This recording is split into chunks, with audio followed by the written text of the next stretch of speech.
I really want to welcome you all to the Hyde Lecture tonight. Very pleased to have Anthony Morey, our visiting Hyde Chair Professor, as our speaker today. And in the best traditions of the Hyde Chair, Anthony has been really engaging the school. He's teaching a studio and a seminar, and he's going to reviews and kind of all over the school. So this is really a great opportunity for us. For those of you not in his studio or in any of his classes, make sure you kind of find a chance to see him in reviews and really take advantage of his semester with us. So I'm going to reveal a little secret about how I write introductions for lectures, because it kind of pertains to what I'm going to say in a couple minutes. But normally the night before a lecture, I go to the speaker's website or their bio and just like copy something off their website, paste it here and then make a few changes so it sounds like I wrote it. But this time I copied 3 paragraphs off his website, and between the second and the third paragraph was about 16 pages of code. And it just kind of went on and on and on. I was like, oh, that's a little strange. Normally I would just delete that nonsense. But I started reading it this time, which was probably a mistake. But he's an architect. Anthony Morey practices with Why Not Workshop, based primarily in Los Angeles, but also in Cambridge, Massachusetts, where he's been teaching and studying at the Harvard Graduate School of Design. But digging into this code, I found some really interesting points. Well, first of all, you'd find the normal terms that you would find in a sort of glob of code that drops out of a website, like pixels per inch greater than 96, stuff like that. Doesn't really mean much.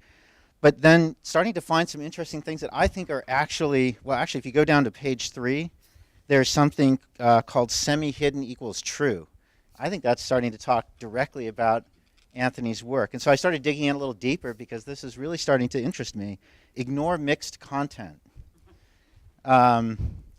Always show placeholder text. Right? I mean, come on. It's exactly what's here. Lid theme Asian. I have no idea what that means. Don't flip mirror indents. Use Asian break rules, like Asian break dancing or something. I mean, he's got the shoes for it. It's happening. Latent styles. That definitely sounds like a contemporary architectural condition. LSD exception. I won't talk about that. But then I came across one that really interested me. Validate against schemas. And I think that's the title of the talk. So I tried to sort of dig into that one a little bit more. So a schema, I looked at that. What is a schema? It's a representation of a plan or theory. Well, plans and theory, I mean, what could be more architectural than that? A representation of a plan or theory in the form of an outline or model. So we're definitely talking architecture here. Syllogistic figure, it's a little bit obscure. And then in Kantian philosophy, a conception of what is common to all members of a class, a general or essential type or form. Well, architects can talk about type or form all day long, and I'm sure that's going to be a big feature of the talk today. So I really think I'm leaving you with a new title for your talk. I don't know what you had planned, but validate against schemas happens to be pretty appropriate terminology for what you're up to. So Anthony is, as I mentioned, he's an architect based in Los Angeles. He has a master's in theory and philosophy of architecture from the GSD at Harvard. He's taught at Harvard. He got his undergraduate degree in design at the SciArc in Los Angeles. He's founder and chief curator of One Night Stand LA, an ongoing curatorial project in Los Angeles, and a follow-up publication called The Morning After. Yeah. And as well as having founded another journal at Harvard at the GSD. So he's taught at both those schools, Harvard, the SciArc as well. Guest critic, he's served as a critic at a number of schools, Pratt, Woodbury, Cal Poly, University of Miami, and so on and so forth. And of course, here he is with us at the University of Nebraska for a semester. And please join me in welcoming Anthony. I look forward to a really interesting lecture on validating schemas.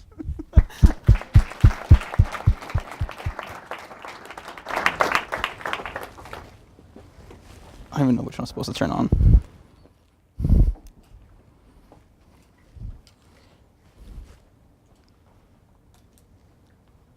this on? That works?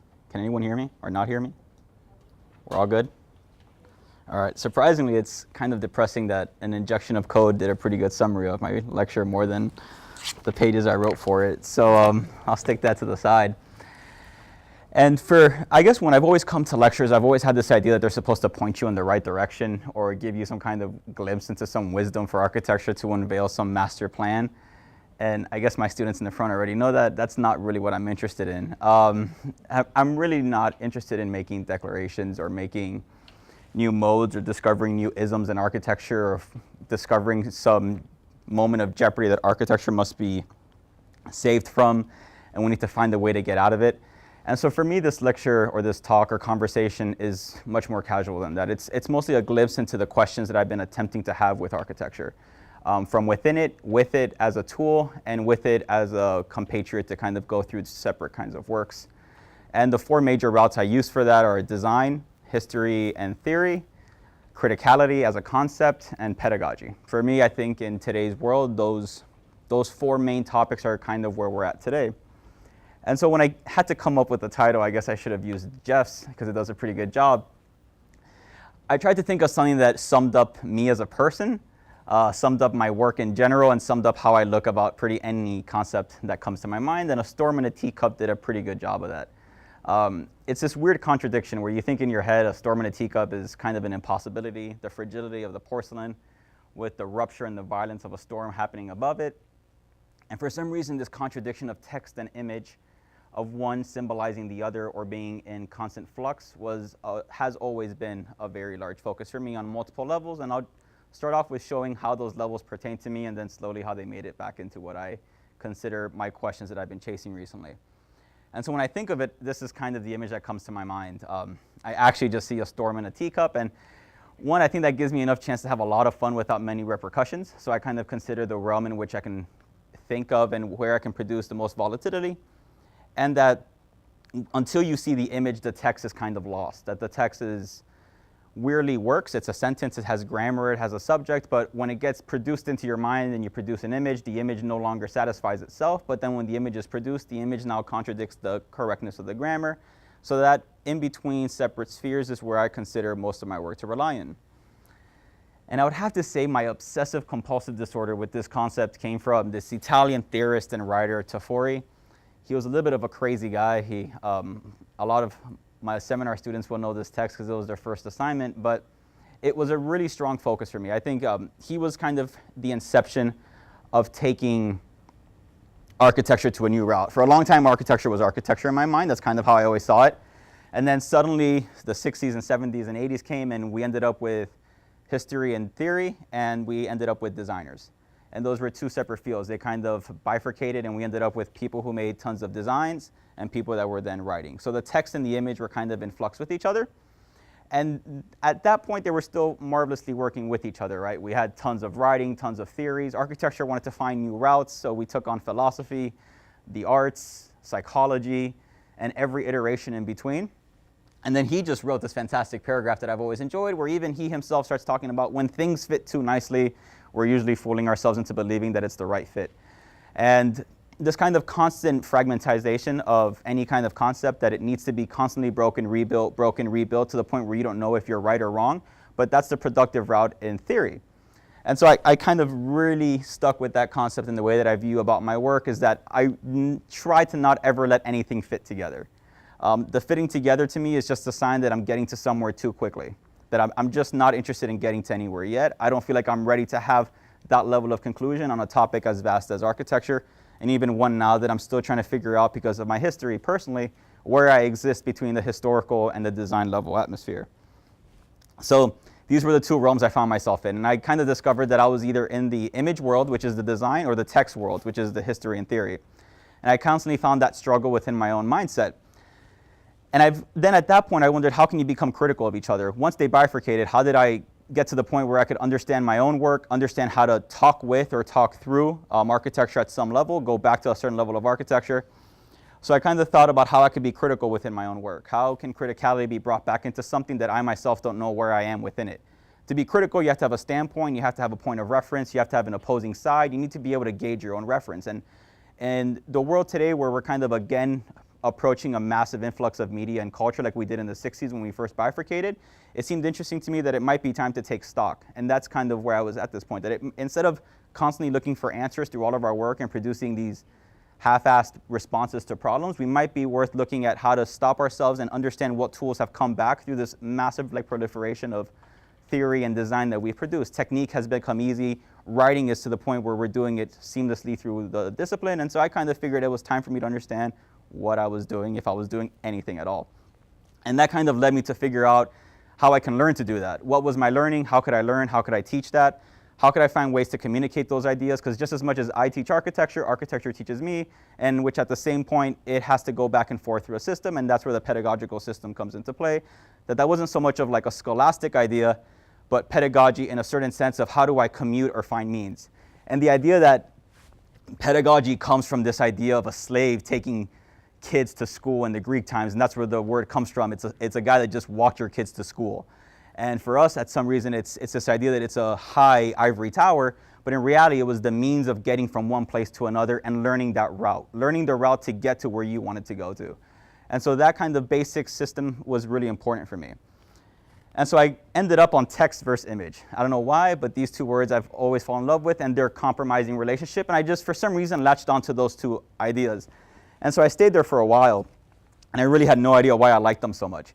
And so I kind of kept thinking about what text was, what image was, how I could use them, and what they were meant for me.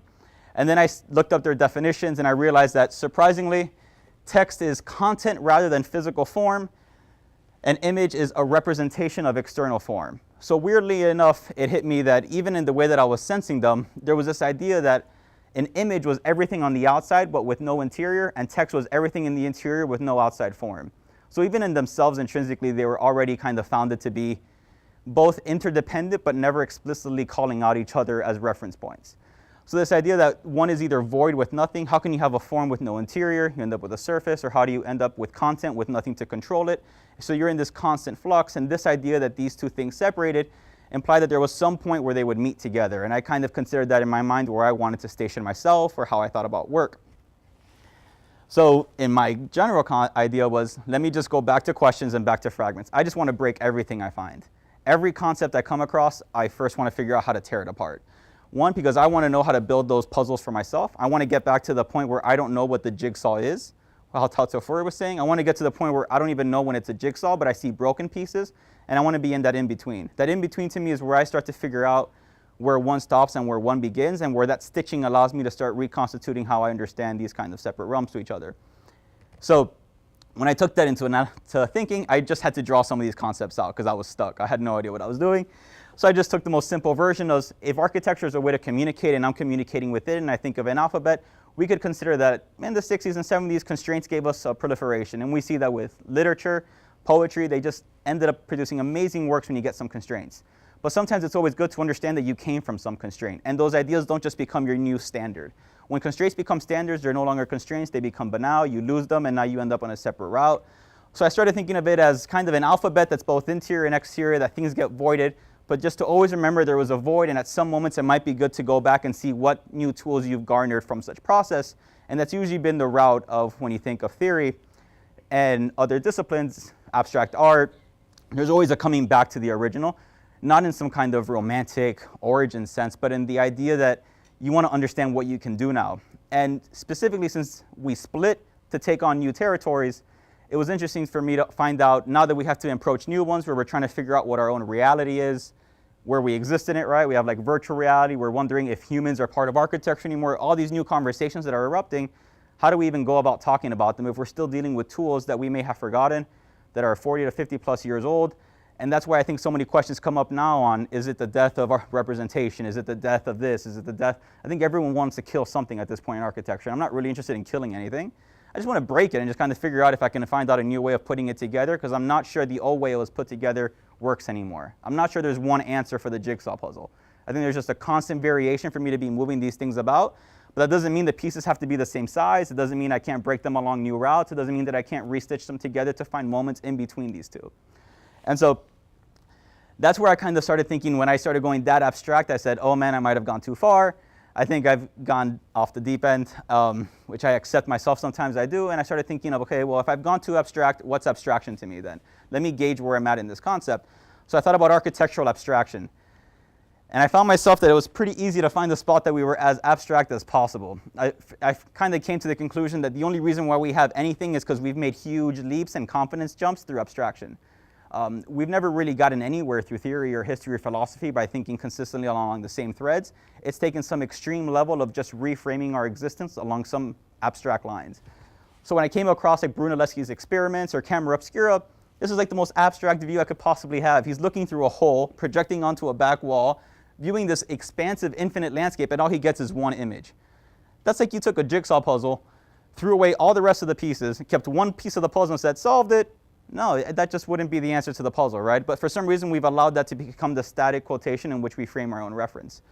So this kind of jumps through abstractions really led me to look for these moments of abstractions and through moments of perspective. How can I start understanding other modes of perspective? Because once I break my puzzle apart, if I don't look at it a new way, I'm probably going to be tended to go back to the original sensation because I'm used to those tendencies. We're used to drawing a certain way. We're used to viewing the world a certain way. So it's really hard to escape those. So I became super interested in finding new ways to view things, and I kept looking at ways that we see the world and how we view kind of geometry and figures, and again I ended up on projection. And what I think is these are kind of old images, 1647, but what I loved about them is that they still show you everything they're not looking at. So I always wondered what's between the squares on the ground, what's the background that they don't draw, why do they look so smart when they're missing out on so much in the image? All these kind of questions of what was the space in between the cracks was way more interesting to me than these kind of self-congratulatory images where they said, hey, look, we can see the world through geometry, so I'm going to draw that. For me, it was, well, yeah, but you missed like the other 95% of the paper that's not being discovered yet. So what does the other 95% do? And is that something I need today to be able to talk with? Did we exhaust that square? Is that square on the ground dead already to me to be able to be productive with it? And am I missing out on something that you're obviously subtracting from it? And that kind of contradiction was the way I kind of worked through the work. And I started wondering, well, then what's the real? And when I started thinking what's inside and outside, I ended up on Lacan's diagram, where he talks about the real is inside the frame and outside the frame, and we draw geometry the same way. So it's all about these two intersecting cones. And maybe the real is on the outside that's unattainable, and we only have what we have. So we ended up on this diagram. And I've stared at this diagram way more than I'm willing to say that I've stared at this diagram, trying to figure out what he was trying to show me. And I was stuck. I was thinking, well, the borders are so taut, so the real's just out there. I just don't get it. And then I slowly came across figuring with new tools, like, well, what if it's 3D? So then I just started playing with the diagram and just rotated it. And then it completely changes to me. What was once a finite side becomes just a cage. What was once an outside to the real just becomes a thing being called out by a text. Now the real can flow easily in and out. The abstraction, the mirror, all these things are just point of reference that are happening in a 3D space, which for me at least allowed me to understand this in a drastically different fashion. And so it allowed me to start questioning if what I was gazing at or where I was gazing from, where I existed in a three-dimensional plane. And now edges were no longer hard. There was no inside or outside. It was a declaration. It was a choice. It was a reassembly of some parts that I had been left with. And that kind of approach to a really historical concept that for so long had really made me struggle with the idea kind of opened me up past that, because they gave me this idea that I could strive to look for the edge, that the frame is where I should be shooting for. Like that's where the edge of the puzzle. The puzzle's crazy on the inside, but everyone always starts on the outside and moves their way in or finds techniques. So the frame must be the point that I should be looking to break even further. If I break the frame, I might be able to let some things seep in, things flow through, and kind of get through the process. And that just started making me question what I knew already. I started looking at knowledge and saying, well, if knowledge is an abstraction, now I have a free playing field. I'm kind of lost in this world where I can just start jumping around freely without feeling any sensation of being tied to some historical origin point that's printed in Logier's book with a primitive hut, and I'm like, oh, I gotta find my way back to that hut. I have no interest in that hut. I don't want to live in that hut. I don't want to have anything that looks like that hut. I don't want to go there. So for me, it was, okay, what's in that hut that makes it interesting? Oh, it's a fantastic assembly. It's a fantastic assembly of multiple parts in the puzzle that they produced. It was quantified, it gets rationalized, it produces amazing results, but the goal was that, for a production of results, not some kind of tracing object. So I looked at these guys. I think some of my students heard me blast this today, but this frustrates me so much, the idea of an ideal city. I don't even understand what's ideal about this at the position. What one-point perspective makes an ideal city, that it's some utopian world, that I'm supposed to want to be there, there's nobody in there, It looks more like a theater set. And what really frustrates me about this is that even they themselves knew that there was an impossibility to this to be ideal because they made 2 of them. How does an ideal city with a view have 2? And even more, how does it have 3? Right? At what point do you say you're just no longer ideal? At what point, if something is ideal, can the image no longer fit that role? And even here, the framing of the ideal city is pushed back. You're not even willing to inhabit it. You're pushed to the edges. You're pushed to the frame of what the ideal is. You're not even part of the ideal city at this point. You're like a voyeuristic guy staring into a world where you'll never be able to attain to. And so that really started making me question how I started viewing cities, how I started viewing projects, what language meant, what that meant to have a certain knowledge of what an ideal meant, and how naming things changed it, right? Now my text and image are kind of conflicting each other, that contradiction of an ideal versus a static image. And that kind of really started my progress through translation. How do you translate from word to text, text to image? And I was always trying to go back to this idea of this bifurcation of translation. And so I went back to pure translation, Babel. Babel is where we kind of all said, hey, we could have built something really cool, but God got mad, threw us apart. We went on our own certain ways. We could have built, but we didn't. But what interested me about this was that this was an incredibly fragmented puzzle piece. Well, they all got struck into new fragments, they all broke out, and things got produced out of them. And I wasn't necessarily interested in the story, but I was interested in the concept of this radically breaking and a radical production from such breaking, but that the reassembly in itself would have just produced one, but as separate parts, it produced more than it would have built with its one center. And again, with Library of Babel being somewhat architectural, this idea that now the text is infinite, but yet they still have an architecture that defines infinity, but it's an abstract concept that's contradictory. How do you house something that's infinite? How do you walk through infinity? Is there any point in walking through infinity? Can you read a book that exists somewhere? And the idea that you would have to find instructions. So these all concepts just started playing with my mind on both the narrative of text and image, how they play together and how they work together. Just froze. Oh yeah. And then I came across this image, which is probably one of my favorites, which is this kind of concept that you don't know where you are. And this is the most near example I found to the Lacan diagram where I played with, where I started seeing that I don't really know where I am in this painting. I was kind of outside, inside. I'm looking at myself in the mirror. What's in the mirror? And this is where I started to really understand that maybe I just don't want to be in the painting yet. I don't want to be in the project. I'm looking for a way to still jump into it and understand where I am inside the architectural discourse. How do we get into architecture at a point where we don't really know where we are within it? How do you start talking about something you don't really know any finite point to constitute it? And then I thought of reality.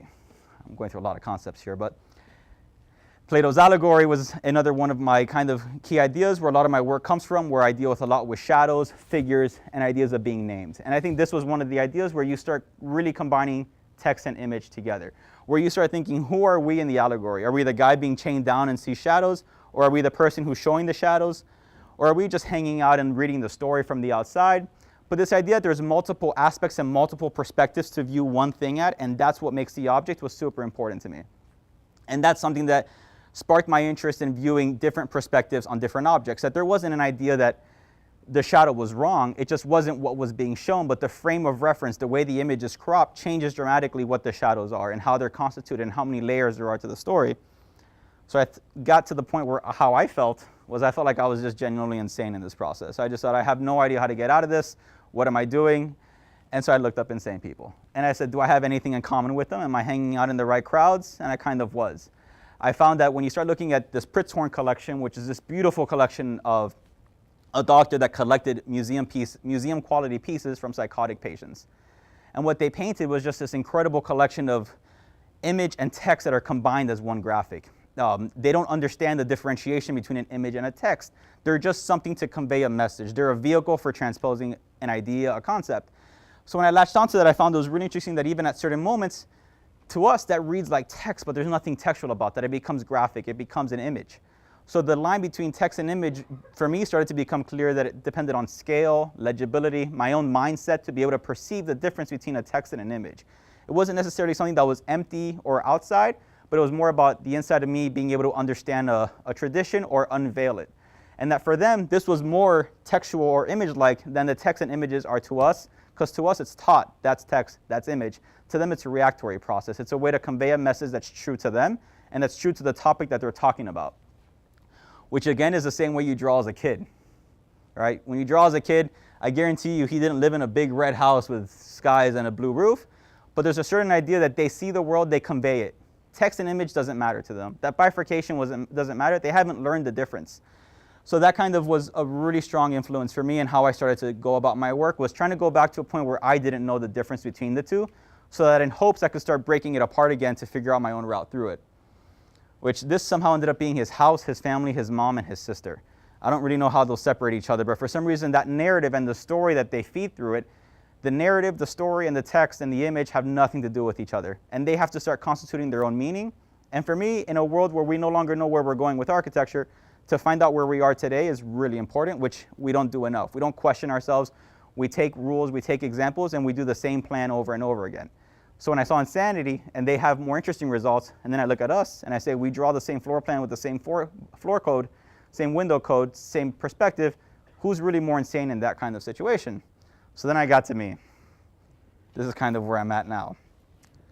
And I kind of started thinking about, how do I go about working? And so this is like a short idea of some of the stuff that I play with and I've been working on to get to some general idea of how I wanted to start unpackaging the ideas that I had been equally doing at the same time. The work and the research was kind of simultaneous. There wasn't this idea that I spent like a year and a half reading about psychotic people and then decided to jump into the work. They were kind of freely flowing. So I started to figure out how I could start being in the work without being in the work, and work within it, and still be questioning the ideas as I was in the piece. He keeps going, how fun. So it was just this constant state of questioning. I was really into questioning the work. I wanted to question every aspect that I could find, the same way in philosophy. You don't answer anything. There's no point in answering. It's just about creating a series of questions that get you further and further into the truth. And for me, that's to be able to reconstitute where we are, we need to question everything. Question how we put things together, question how we do things, why text works, why images work, and where they can come together. What do they share? What does each other need from each other? Can we build a better vocabulary when they converge than they have separately? And what does that mean to produce a text of architecture that's not based off language that we know today? Or how can we write or draw with those two? So this was my first step, where I honestly just took history. I just took pages from Sir Bannister Fletcher's History of Architecture. It's like the book that every pre-60s person had in their library, and they were forced to trace this book through architecture school. So we think we have it bad. They had to go through and trace orders with their paper, do mylar drawings. And so I started just taking these, and from this point of view, they look pretty spot on. Like I scanned them, I put them into the computer, but when they go in closer, you start to see that there's just something not right about them.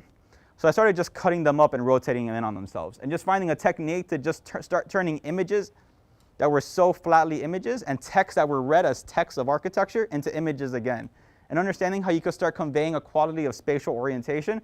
That's something we're so not used to reading. We're so used to just seeing and be like, they must be right. So not really. And so how do I start breaking myself out of that frame? How do I take myself out and allow myself to re-engage something that I'm so used to being clear about? And then when you get closer, for some reason, it starts to make sense again. So this idea that scale and perception and depth into a drawing is really important. From one distance, it reads as something. From the next, it doesn't. And then it finds balance again. And whether that's part of our training or how we view it, but that might just be part of our process of being able to differentiate text. And this one, where you have a plan and a section rotated, you kind of go in closer, and that the opportunities that kind of gives your mind to start filling in two, where you start producing two images on top of each other, right? You have the one plan that you're solving because your mind can't stand seeing a broken plan, and you have one section that starts solving because your mind can't stand seeing a broken section. So instead of having two separate, you have kind of 2, 3, 4 options that are starting to overlay and produce layering, and that kind of re-breaking is based on you to get to those qualities. And that kind of led me again to really smacking these things together. I start always by taking as literal as possible. So this was an idea that it was an installation in a hallway. And I was really intrigued by, we just always walk and stand in front of a hallway and see it straight on. And so for me, what I did was I just made a collage, and it was a partner, and we worked together, and we made a collage with text interweaved. And the text on the inside is a narrative for the outside, but neither one of them are aligned with each other. And what happens, that some of you guys might know this, we folded them in on each other. So that as you're walking through the hallway, all you have in one way is the image, and all you have in the other way is the text. So you read a story or you see the story, and the only way to get both at the same time is to get squeezed up against the wall and to make a decision and stop and see history. And that idea that the stopping and starting to orient and reorganize that jigsaw puzzle seemed really powerful, and that was allowing me to understand that it's a decision, it's a choice to stop and reassemble. But there's no need to. You still get things from multiple perspectives. So as you walk around them, you start to kind of get this idea that they're playing in the background, and you start stitching together both text and image, and they start flowing into each other, and shapes start forming each other in that same quality. And then I went off the deep end after that. I was really interested in just kind of getting off narrative. I wanted to understand how I can get back to reconstituting spaces and pieces within each other. So I started thinking about how can I get to stuff that's my ideal city without necessarily being so ideal about it. How can I start getting into stuff that has architectural language but doesn't have the text associated with it, or stuff that has text and doesn't have the language? So this is me starting to think of primitives as a way of communicating language or making them speak in a certain way, and I realized that it was about that movement. Static, they're not really that interesting, but when they start to move, they start to produce a different sensation within themselves. And now everyone just wants me to hit play. But, and so for me, it was really important to be able to get into this mindset where I could make them start moving in my mind, just as a way to delay my reading. I really just wanted to delay that. I wasn't interested in just making an image, sending it off into Instagram, posting it, and waiting for the I really just wanted to take a chance to say, okay, let me stare at something that's architectural, that doesn't stay architectural that long, but in a certain way, it gives me a chance to reread it and see it in different fashions as I delay that, and giving myself a chance to breathe and make a decision if it was text or if it was image yet. And that just seems to be something that flows together so fluidly now. The computer's freezing on the file. And so it just continued. I just kind of really had fun with these guys. They really allowed me to kind of get into my own mind and freely discover them and freely get into spatial qualities that I probably would have been able to get to if I'm constantly staring at a text or an image. And they became part of the same system. And I would lay them out next to each other, lay them out on top of each other, build bigger ones, build smaller ones. But it was a way for me to just breathe with text and image for me. It was a way for me to use those two together to start understanding text as language, text as graphic, text as a meaning of inspiration, and start understanding how I could start writing a story, writing a narrative with architectural tools. Whee! And so my studio's enjoying that because they're probably going to be doing that pretty soon. And so that's also led me to drawings and graphics. For me, text and image are both tied to kind of how we represent them and how we draw them. And so this is a whole other set of drawings that I've just kind of been going around. I think they're going to New Haven next. But it's a series of drawings and explorations into architectural language and architectural representation that both overlap image and text for me personally. It's not necessarily, I'm not chasing any kind of collage. There's no idea of what they want to be. There's no idea of where they are. But they're somewhere between the Bannister-Fletcher images where they have architectural language, but as obscure and still hold you out from reading them no matter how close you get. So when you start to see them, you start to get this idea that there's an entirety, there's a frame, there's an edge, but when the frame ends and you start trying to read it, you start reading spatial qualities. But then as you go back in and out of them, there's probably at this point like 24 of them. They're all about kind of understanding overlapping layers and making decisions on reading text. And these are all generated through me drawing through text. It's all based off an image or a text, both colliding with each other, as literal as possible. So you saw from the previous work, it's a very literal translation, but this is me forcing them together in some kind of graphic understanding in the architectural language. And so I've used these as a means to break into getting a design aesthetic, getting a design tendency, and also understanding how chaos can still be controlled. How no matter how many times I break this thing, no matter how many times I get to the point of breaking it, it always somehow comes back to something that I can control. And that the tools itself, it was kind of a way to prove to myself that I could still work with this means and method. And they just constantly flow between the scale of being closed up, closed out, and the fidelity never ends. No matter how far you zoom in, it never stops. It's never a point where it says, oh, you're in too far. There's a certain piece to it being really, really unsolvable at any scale. And it just continuously flows like that. And then I realized I have no idea what to do with these drawings. And then I further realized that I had no venue to understand how people could read these drawings. How do you prove that your language is working if you're communicating with yourself? And so a partner and I in LA started One Night Stand. And One Night Stand was this kind of idea that it was, again, in between. All these things that we've been interested in have always been in between each other. And so One Night Stand for us was a really big concept to start understanding where we could show these pieces in display. How could we get people's reactions to our languages and start understanding them? So we started figuring out ways to create work that we could display that would exist somewhere between the architectural language and the art world to start understanding how people could come to them and we could get feedback on that kind of response. So again, I had to start chasing after making pieces that went through dimensions and went through architectural language. So these became these large plates that were both dealing with thickness, deceiving shadows, just like in Plato's cave. And these are roughly, I think, 1/4 of an inch thick. And there's no depth to them material-wise, but there's depth to them visual. And this contradiction of space and shadows not needing material to exist, that it's only as deep as you call it, depending on how close you're framed in, was part of how we thought that we needed a venue to show these pieces. One, to just understand how people could relate to them and see where we're at. Once you start breaking things apart, it's hard to know when you've gone too far, if you're not talking to people. So it became this idea that we needed to build pieces to fit that venue and understand how we could get there. And they all just became a series of these models that were made for me to start getting into the idea of getting dimensionality out of a language. Could language have depth beyond the one that we understand as semiotics? Or if I could start producing something that could convey meaning through materials.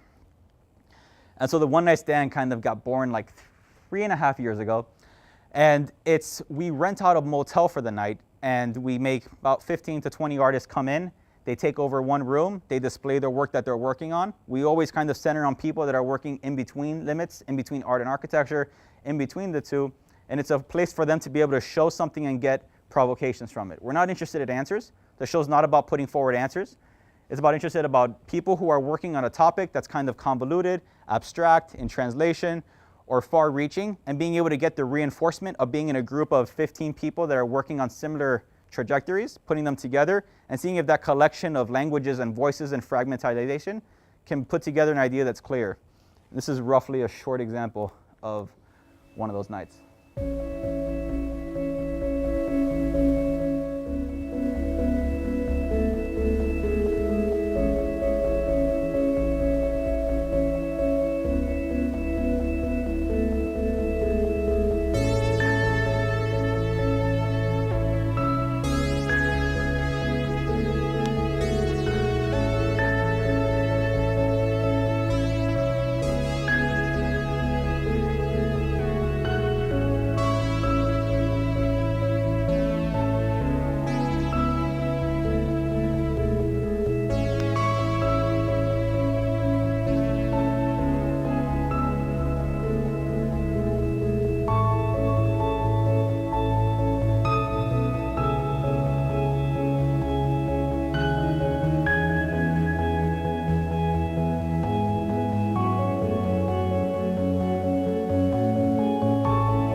And so the show's really about getting people that are trying to find new mediums. You can tell pretty much everything in there is some kind of new medium or new discovery, and about picking and starting to find the voices and tools that we're used to taking for granted or not exploring or viewing as the extra ones to architecture, and erasing the old ones and trying to find ways to refragmentalize and create our new tool sets. Put new things on our handles, put new things in our tool belts to understand how to go forward, because a lot of the things that are being represented now in architecture weren't around 100 years ago, and we're still trying to find ways to either kill off our old tools, and our goal is to pretty much find ways to put them together in new ways that are curated, understood, educated, that are both based in text and image at the same time, that are converging the two to produce some kind of discipline that is somewhat open to those two voices occurring at the same level playing field. Thank you.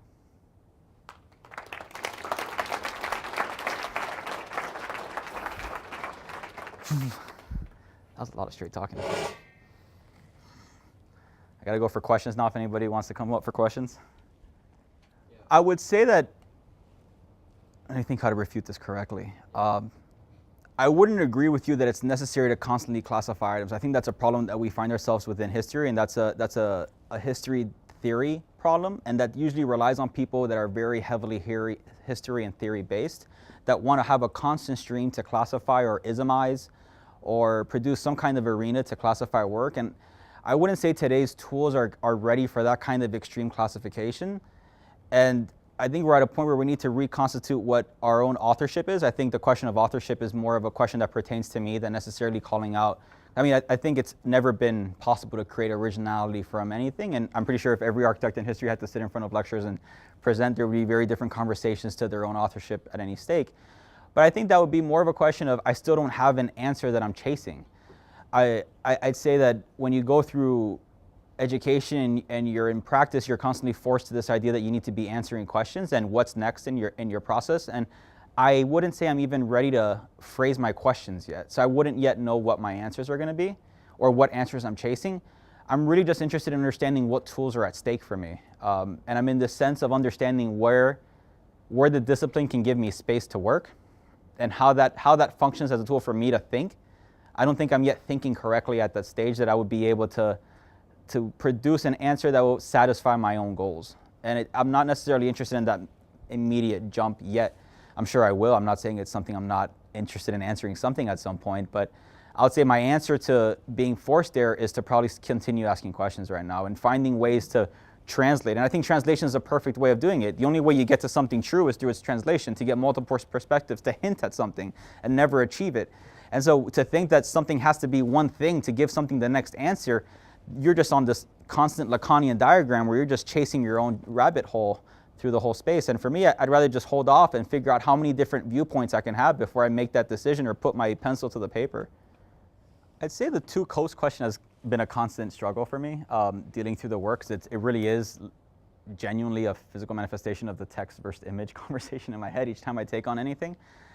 But I think the whole flyover state thing it's mostly a question that maybe the location geographically has allowed itself to kind of take on certain typologies that have been assigned to it, and that the conversation of typologies is a certain sensation of making certain images and texts get diluted to each other, and that they become very flattened. And so being here, I think the biggest question is how do you understand that those are just images or those are just ideas that are as abstract as any other ones and are mostly being projected onto you versus you necessarily projecting them out, or maybe they're happening at the same time.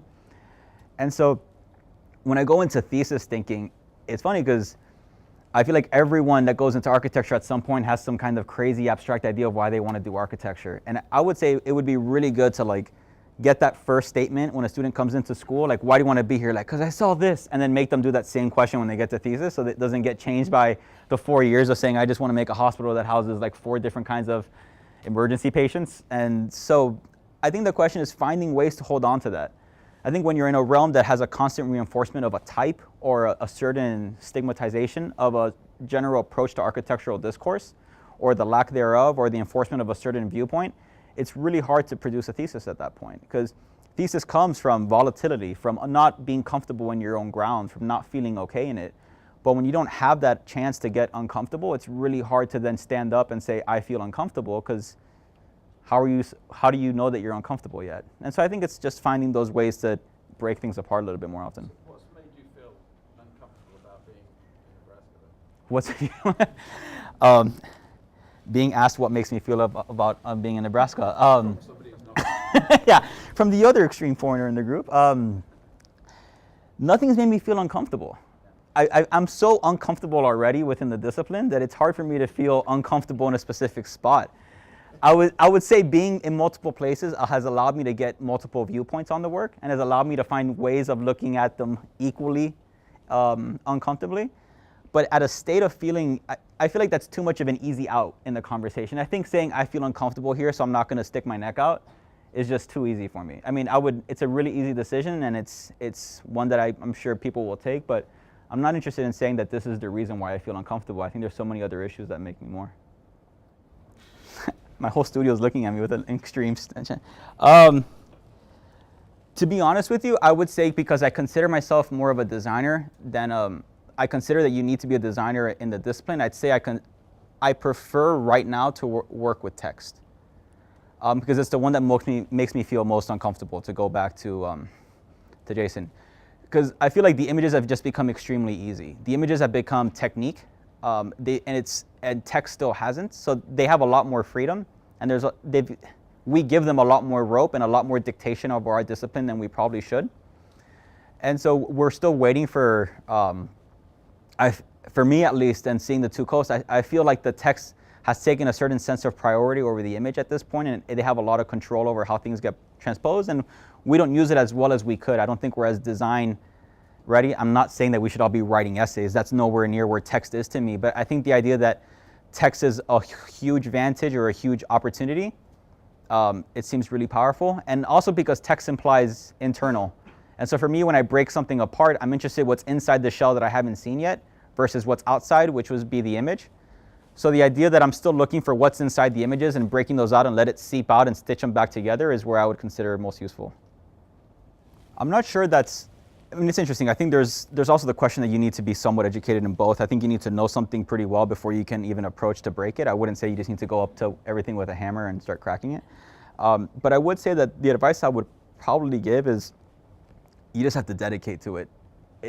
As uncomfortable as you're going to feel, as weirdly unstable, the whole point of breaking something is to feel that, and the whole point of going through that process. So if you do it halfway, you're just not going to get anywhere useful. You're going to get a crack. You might see something, but you're going to be too scared to walk through it. And so you need to be willing to, when you go into questions like that, and I think going back to thesis and kind of latching that on, you have to force yourself to really get out of that shell. It's something that I think in today's world where we're going forward, where we had the 60s where there was this explosion, I would say we're at that same level now with different tools, and you have to find a way to engage them in a critical way. If we continue on this idea that there's just two separate worlds where the designers can't wait for the next issue of log to come out, or we're waiting to respond to some text with another image, I don't think it's going to, for me at least, I don't see my use in there. It's not a question of like a disciplinary rescue. I want to feel useful. And so I haven't figured out my way of being useful yet until I conceal or break apart those two and figure out which puzzle pieces from both sides I want to bring together.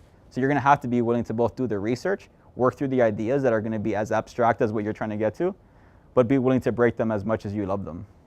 Thank you.